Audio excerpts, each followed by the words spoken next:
الحمد لله وكفى وسلام على عباده الذين اصطفى أما بعد فأعوذ بالله من الشيطان الرجيم بسم الله الرحمن الرحيم يا أيها الذين آمنوا توبوا إلى الله توبة نصوحا صدق الله العظيم. محترم حضرات اور عزیز نوجوان، اللہ کا ہم پر بے پناہ احسان ہے، کرم ہے۔ اللہ تبارک و تعالیٰ نے ہمارے لیے رمضان المبارک کا مہینہ عطا فرمایا، اور آج کی اس آخری تاخرات کے توفیق بھی اللہ تعالیٰ نے عطا فرمائی ہے۔ دنیا کے اندر ہم لوگ دیکھتے ہیں، دنیا کی ہر چیز کو چلانے کے لیے اسکول ہو، کالج ہو، اور اسی طریقے سے کوئی کمپنی ہو، اس کا ایک بڑا ہوتا ہے اور اس کے لیے کچھ قوانین رہتے ہیں، قانون رہتا ہے۔ ایسے ہی اللہ تبارک و تعالیٰ نے دنیا کو بنانے کے بعد کتابوں کا نزول فرمایا۔ ان میں سے جو آخری جو کتاب ہے اللہ تبارک و تعالیٰ کا کلام ہے۔ اس کلام کے اندر اللہ تعالیٰ نے بتایا دنیا کے اندر کس طرح زندگی گزارے، اور اس کو اس طریقے پر زندگی گزار کر اللہ کے نبی محمد رسول اللہ صلی اللہ علیہ وسلم نے بتایا۔ تو اس میں دو چیزیں ہیں، ایک ہے اللہ کی کتاب، دوسری چیز ہے اللہ کے نبی محمد رسول اللہ صلی اللہ علیہ وسلم کے احادیث۔ اسی کو کہتے ہیں کتاب اللہ اور سنت رسول صلی اللہ علیہ وسلم۔ تو رمضان کا تعلق اسی قرآن اللہ کی کتاب سے ہے، اور اللہ کی کتاب، اللہ کا کلام اسی رمضان کے مہینے میں اترا، اور خاص رشتہ قرآن کا اسی مہینے سے ہے۔ تو یہاں پر یہ بات سمجھنے کی ہے،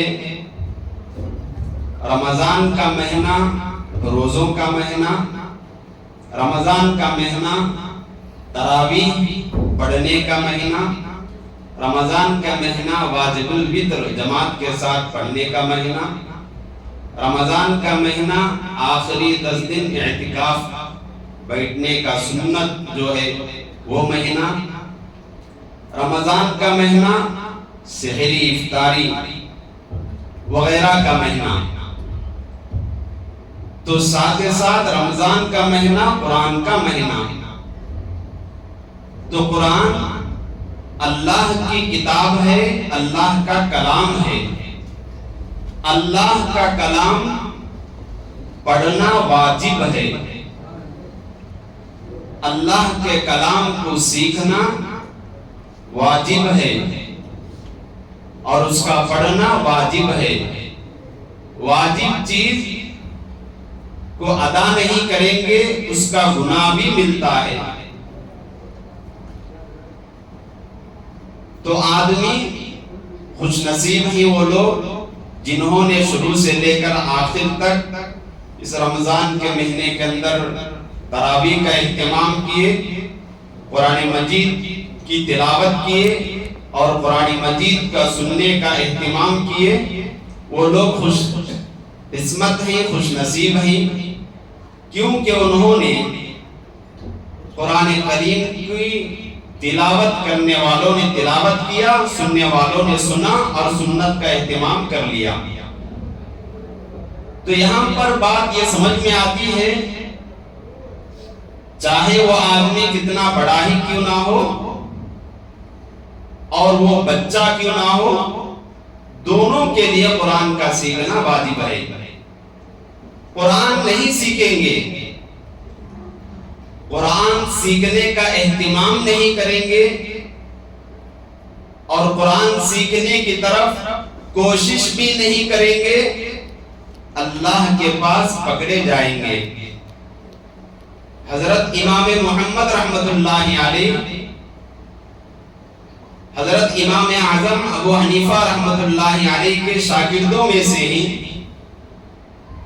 جب امام محمد رحمت اللہ علیہ کا انتقال ہوا تو امام محمد رحمت اللہ علیہ کے انتقال کے بعد کسی دیکھنے والے آدمی نے خواب میں دیکھا تو بیان کرتے ہیں امام محمد رحمت اللہ علیہ قبر کے اندر کانپنے لگے، خوف کھانے لگے، تو اللہ تعالیٰ نے پوچھا اے محمد کیوں آپ اس طریقے سے ڈر رہے ہیں، کانپ رہے ہیں؟ امام محمد رحمت اللہ علیہ نے کہا اللہ آخرت کے منزلوں میں یہ سب سے پہلی منزل ہے۔ حضرت عثمان غنی رضی اللہ تعالیٰ عنہ اللہ کے نبی علیہ السلام کے دوہرے داماد ہیں اور قرآن مجید کو جمع کرنے کا بہت بڑا کام کیے ہیں۔ مسجد نبوی صلی اللہ علیہ وسلم کے لیے زمین خرید کر دیے ہیں۔ جب یہودیوں نے کنویں کے پاس جانے سے مسلمانوں کو ستایا، صحابہ کو ستایا، تو اس کو خرید کر مسلمانوں کے لیے وقف کیا۔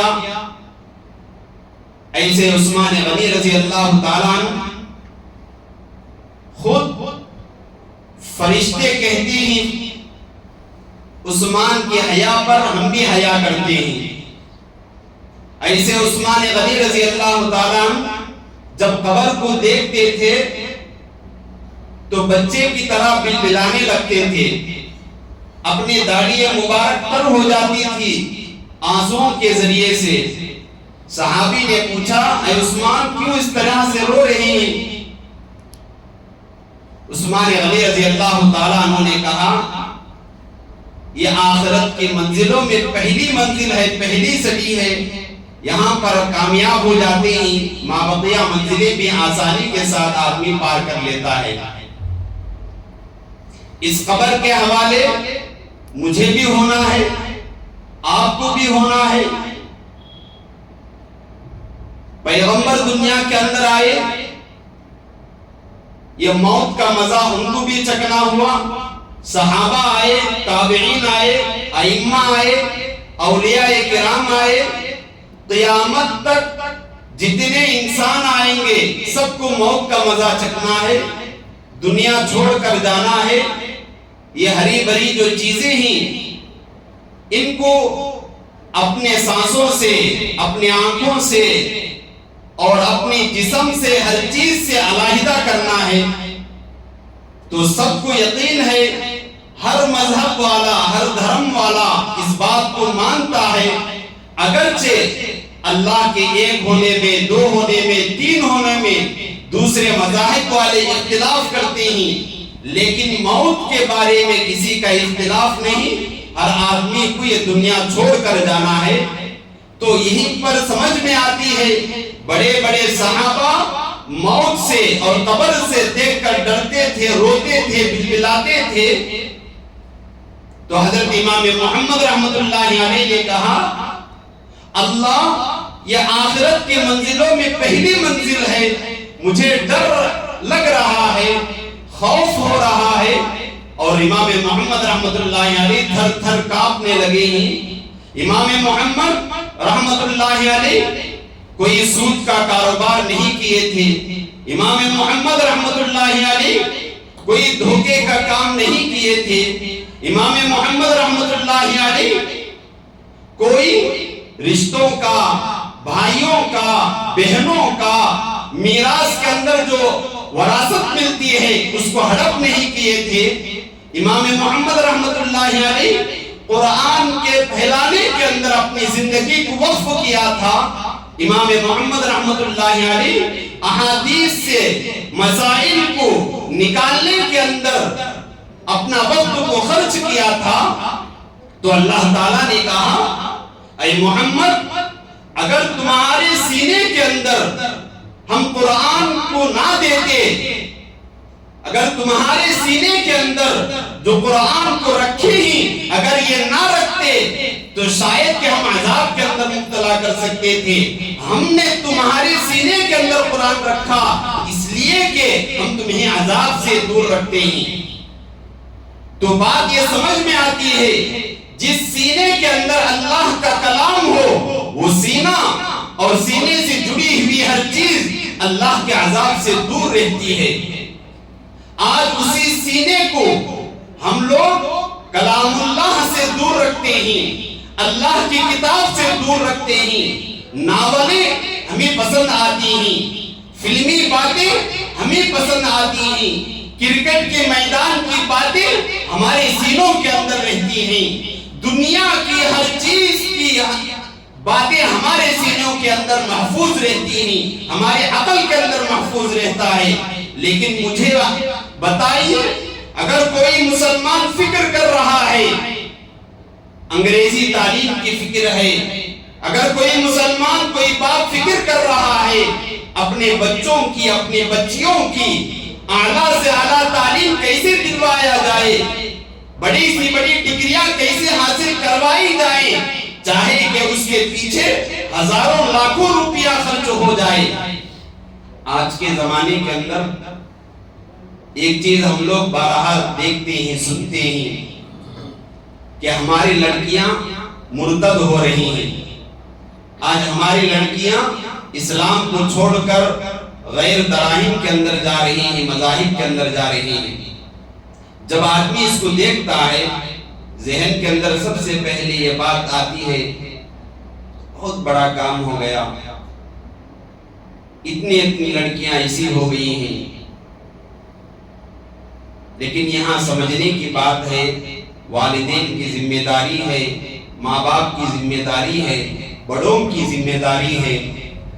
جب ہم اپنے بچے کو اور اپنی بچی کو، لڑکے کو لڑکی کو اسلام کیا ہے، قرآن کیا ہے، اگر ہمیں ان کے ذہنوں کے اندر ڈال دیتے تو وہ اتنا آسانی کے ساتھ اسلام کو چھوڑ کر دوسرے دھرم کے اندر نہیں جاتے.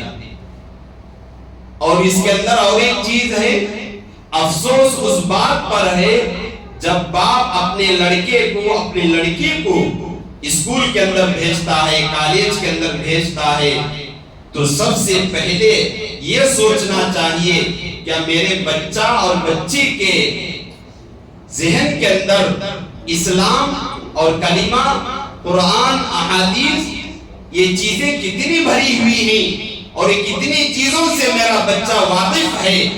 جب وہ باہر جاتا ہے کہ دوسرے چیزوں کو اپنے اندر لے سکتا ہے یا اپنا اثر دوسروں پر ڈالتا ہے، اس بات کا ذہن رکھنا باپ کی ذمہ داری ہے. یعنی بچے کے دل و دماغ کے اندر، بچی کے دل و دماغ کے اندر قرآن بھرا ہوا ہو، اسلام بھری ہوئی ہو اور احادیث بھرے ہوئے ہوں تو تب وہ دھرم کو چھوڑ کر، اسلام کو چھوڑ کر جانے کے لیے تیار نہیں ہوں. اور یہاں دوسری چیز ہے، اس بات پر آدمی مطمئن نہیں رہنا کہ میں نے برقع دلا دیا اور چھوڑ کر آ گیا، وہ بس کے ذریعے سے، آٹو کے ذریعے سے، فلاں کے ذریعے سے گھر تک پہنچ جائے گی. خدا کی قسم ہے، حیدرآباد کا قصہ ہے، بہت بڑے عالم دین نے کہا جس بچی کے برقعے کے اندر جو موبائل باپ چھین کر رکھا ہوا تھا لیکن اس کے اس برقعے کے اندر اور دوسرا موبائل تھا اور اس کے ذریعے سے وہ دوسروں سے بات چیت کرتی تھی لیکن پتہ بھی نہیں چلتا تھا کس طریقے کے ساتھ اپنے برقعے کے اندر وہ موبائل پر رکھی ہوئی تھی. تو بات بتانے کا یہ ہے، باپ اپنی ذمہ داری کے اندر اپنی لڑکی کو، اپنے لڑکے کو کس طریقے کے ساتھ زندگی گزارنا ہے وہ قرآن اور حدیث کے اندر موجود ہے، اور اس کو جاننے والے ائمہ ہی، علماء ہی، مفتیان کرام ہی، قرآن کو جاننے والے ہی وہ بتائیں گے کہ اپنی زندگی کیسے گزارنا ہے، لڑکے کو کس لائن پر لے جانا ہے، لڑکی کو کس طرح اس کو اسلام بتانا ہے۔ وہ امام عالم مفتی کے پاس جب ہمارا وقت گزرے گا تو بتائیں گے زندگی کیسے گزارنا ہے۔ جب ہم نہیں بیٹھیں گے، جب ہمارا اٹھنا بیٹھنا نہ ہوگا، مجھے بتائیے آم کے بازو میں کچا آم رکھے وہ بھی پک جاتا ہے، تو آپ علماء کی صحبت میں، امام کی صحبت میں، عالم کی صحبت میں، اللہ والے کی صحبت میں اور ایسی مجلسوں میں ہمارا اٹھنا بیٹھنا ہوگا، ہمیں پتا چلے گا دنیا کیا چیز ہے، قبر کیا چیز ہے، میدان محشر کیا چیز ہے، اللہ کسے کہتے ہیں، اللہ کے نبی کسے کہا جاتا ہے، اور دنیا کے اندر ہماری کیا عزت ہے، آخرت میں کیا عزت ہوگی، دنیا کے اندر اللہ ہمیں کیا دے رہا ہے، آخرت کے اندر اللہ تعالیٰ کیا نعمتیں دینے والا ہے، یہ ساری چیزیں ہمیں سمجھ میں آئیں گی۔ امام سے ایک موبائل ہے، موبائل کا جو تعلق ہوتا ہے وہ بہت بڑا ہر آدمی کو نظر نہیں آتا، کہیں ایک جگہ ہوتا ہے، لیکن اس کا جو نیٹ ورک ہوتا ہے، گھر کے اندر ہو، بازار کے اندر ہو، جنگل کے اندر ہو، کوئی آدمی جنگل کے اندر چلا جاتا ہے، پہاڑیوں میں چلا جاتا ہے، نیٹ ورک ختم ہو جاتا ہے، نیٹ ورک ختم ہو جاتا ہے، آدمی بات چیت نہیں کر سکتا، کسی سے تعلق قائم نہیں کر سکتا۔ ایسے ہی شیطانی دھوکے سے شیطان ہمیں یہ نہیں بتاتا اس طریقے پر جائیں گے یہ جہنم ہے، اسی طریقے پر آ جانا۔ شیطان دودھ بتاتا ہے لیکن وہ اصل میں دودھ نہیں رہتا ہے، پانی ہوتا ہے، گندگی ہوتی ہے، غلاظت اس کے اندر چھپی ہوئی رہتی ہے۔ ایسے ہی دنیا کے اندر شیطان بہت سی جالیں ڈالتا ہے، بہت سی سمجھ کی باتیں دیتا ہے، لیکن امام کے پاس رہیں گے، علماء کی صحبت میں رہیں گے، مفتی کی اور بڑے بڑے اللہ والوں کی صحبت کے اندر رہیں گے، یہ شیطان کے جال سے ہم بچ سکیں گے۔ جب شیطان کی جال سے بچیں گے، آخرت ہمیں سمجھ میں آئے گی، موت کا گڑھا ہمیں سمجھ میں آئے گا، قبر کی منزلیں ہمیں سمجھ میں آئیں گی۔ قرآن کیا ہے؟ صحابہ 90 سال کی عمر کے اندر قرآن سیکھتے تھے، آج 40 سال کی عمر والا، 30 سال کی عمر والا، 25 سال کی عمر والا، 60 سال کی عمر والا وہ قرآن سیکھنے کا اہتمام نہیں کرتا، وہ قرآن سیکھنے کا بھی کوشش نہیں کرتا۔ آج یہیں پر مسلمانوں نے دور ہو گیا۔ حضرت شیخ الہند رحمت اللہ علیہ جو مالٹا کی جیل کے اندر جا کر آئے، اور حضرت شیخ الہند رحمت اللہ علیہ تحریک ریشمی رومال کو ایجاد کیا، کام کیا اس کے اندر۔ حضرت شیخ الہند رحمت اللہ علیہ دارالعلوم دیوبند کے بہت بڑے حدیث کے شیخ ہیں اور کئی علماء کے استاد ہیں۔ حضرت شیخ الہند رحمت اللہ علیہ جیل سے آنے کے بعد کہا 2 چیزوں پر میں محنت کروں گا، ایک چیز ہے قرآنی جو حروف ہیں ہر مسلمان اس کو پڑھنے والا ہو جائے، دوسری چیز ہے قرآن کے جو معنی ہیں اس کو سمجھنے والا ہو جائے۔ آج قرآن الحمدللہ ہماری اسے اننتپور کے اندر کئی دکانوں کے اندر ہم جب جاتے ہیں، بعض کے دکانوں کے اندر قرآن رکھا ہوا دیکھتے ہیں، قرآن کی تلاوت کرتے ہوئے ہم دیکھتے ہیں۔ دوسری چیز ہے قرآن کو سمجھنا، اس کے معنی کو سمجھنا۔ اگر وہ سمجھنا ہے، علماء ہیں جو سمجھے ہوئے ہیں وہ بتائیں گے تمہیں، وہ علماء ہیں وہ بتائیں گے تمہیں یہ چیز پانی کا راستہ ہے، یہ دودھ ہے، یہ گندگی ہے، یہ گندا پانی ہے، یہ بتائیں گے۔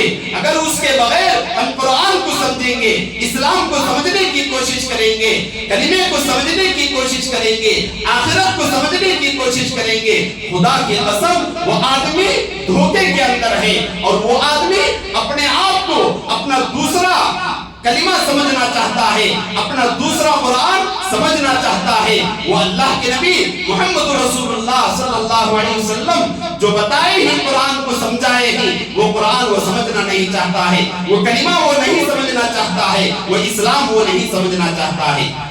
اس لیے میرے بھائی آج کے زمانے کے اندر اور آج کے دور کے اندر خاص طور پر قرآن سے ہمارا تعلق جتنا ہوگا مضبوط ہوگا اتنا ہم اوپر رہیں گے، عزت والے رہیں گے۔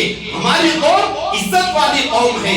ہماری قوم کا نام جب سنتا ہے کوئی آدمی ہو، کسی دھرم کا تعلق رکھنے والا ہو، اس کے دل کے اندر کبھی آ جاتی ہے۔ وہی دور ہے ترکی کے اندر آخری زمانے کا بادشاہ، اس کے زمانے کے اندر کچھ مسلمانوں نے جب عیسائی محلے کے اندر گئے، عیسائی فادر نے کہا اب ہمارا جو چرچ ہے اس کو بند کر دیں گے، تالا لگا دیں گے۔ مسلمان آئے ہوئے ہی ہم ان کے عزت کے خاطر، ان کی عزت کے خاطر اور ان کے ادب کے خاطر ہم اپنے چرچ کو بند کر دیں گے، تالا لگا دیں گے۔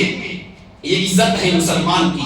آج عزت ہے مسلمان قرآن سے دور ہوا، حدیث سے دور ہوا، علماء کی صحبت سے دور ہوا، مسجدوں سے دور ہو گیا، اماموں سے دور ہو گیا، مدرسوں سے دور ہو گیا، خانقاہوں سے دور ہو گیا، اللہ والوں کی صحبت سے دور ہو گیا۔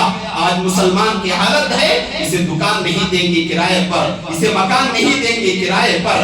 مسلمان نام دوسرا ہے بے عزتی کا، گالی کا، دوسرا نام ہے دھوکے کا، دوسرا نام ہے دغابازی کا۔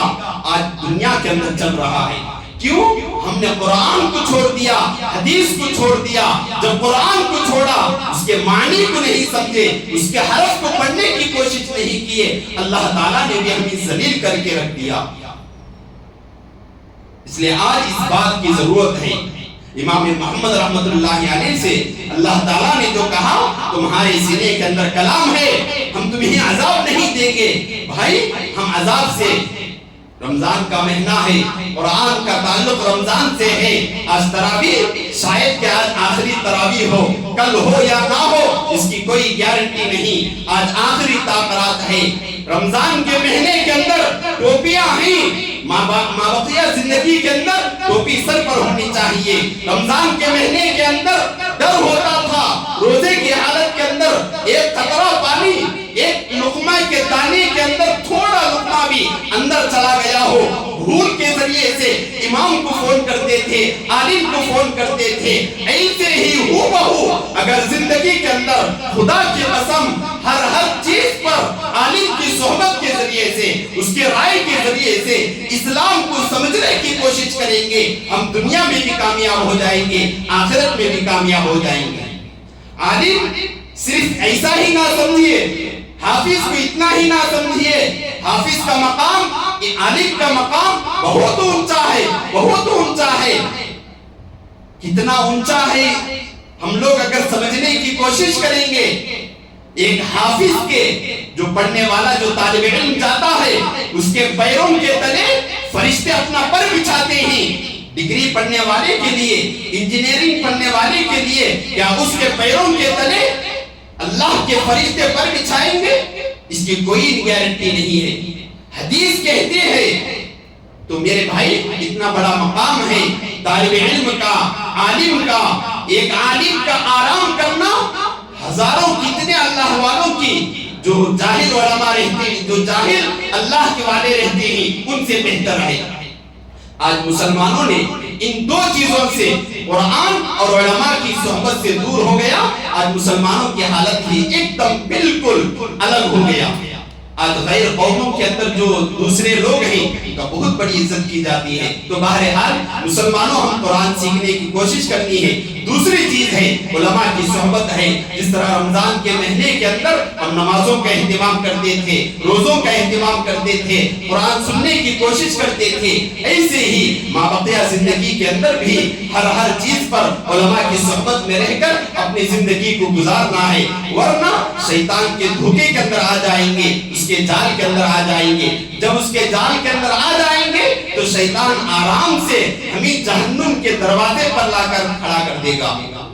اور دوسری چیز ہے اس کے اندر خاص طور پر نکاح جو چیز ہے، اس کا مسلمان نکاح کے اندر خاص طور پر گھر کے بڑے لوگوں کو پوچھتے ہیں، اور اسی طریقے سے نکاح کے اندر ہر چیز پر جو پوچھا جاتا ہے، گھر کی جو بڑی عورتیں ہوتی ہیں ان سے پوچھا جاتا ہے۔ ہماری زندگی کامیاب، ہمارا نکاح کامیاب، ہمارے لڑکے کا نکاح، ہماری لڑکی کا نکاح صحابہ کے نکاح کی طرح ہونا چاہیے۔ دو باتیں یہاں سمجھ لیجئے، نکاح آسان ہے، نکاح آسان ہے، ہم نے اس کو مشکل بنا دیا ہے۔ نکاح آسان ہے، اس کو مشکل بنا دیا ہے۔ ولیمہ بھی آسان ہے، اس کو بھی مشکل بنا دیا ہے۔ ولیمہ اتنا آسان ہے، ہر آدمی کہے گا سنت ہے، داڑھی رکھنا سنت ہے، ٹوپی کا پہننا یہ مسلمان کا شعار ہے نا؟ ولیمے کے اندر ہی ہمیں سنت سمجھ میں آتی ہے، اور دوسری جگہ ہمیں سنت سمجھ میں نہیں آتی ہے۔ اور تیسری بات ہے ٹی وی، میوزک، جو چیزیں ہیں، جس طرح رمضان کے اندر ہم نے بند کیا تھا، خدا کی قسم مابقیہ زندگی کے اندر بھی ہمیں اس کو بند رکھیں گے۔ اللہ کے نبی علیہ السلام کی حدیث ہے، اللہ تعالیٰ نے مجھے اس دنیا کے اندر جو بھیجا، نبی کہہ رہے ہیں خاص طور پر میوزک کے بند کرنے کے لیے، اس کو ختم کرنے کے لیے اللہ تعالیٰ نے مجھے دنیا کے اندر بھیجا ہے۔ اللہ کے نبی علیہ السلام کہتے ہیں، اس لیے میرے بھائی اس کا بھی ہمیں اہتمام کرنا چاہیے، گھروں کے اندر اس کو ختم کرنا چاہیے۔ اگر ان چیزوں سے ہمارے گھر خالی ہو جائیں گے، اب سمجھ لیجئے قرآن ہمارے گھروں کے اندر آ جائے گا، حدیثیں ہمارے گھروں کے اندر آ جائیں گی، سنتیں ہمارے گھروں کے اندر آسانی کے ساتھ آ جائیں گی۔ اللہ تعالیٰ سے دعا ہے اللہ تبارک و تعالیٰ مجھے اور آپ کو کہنے اور سننے سے زیادہ عمل کی توفیق عطا فرمائے۔ آمین۔ وآخر دعوانا الحمدللہ رب العالمین۔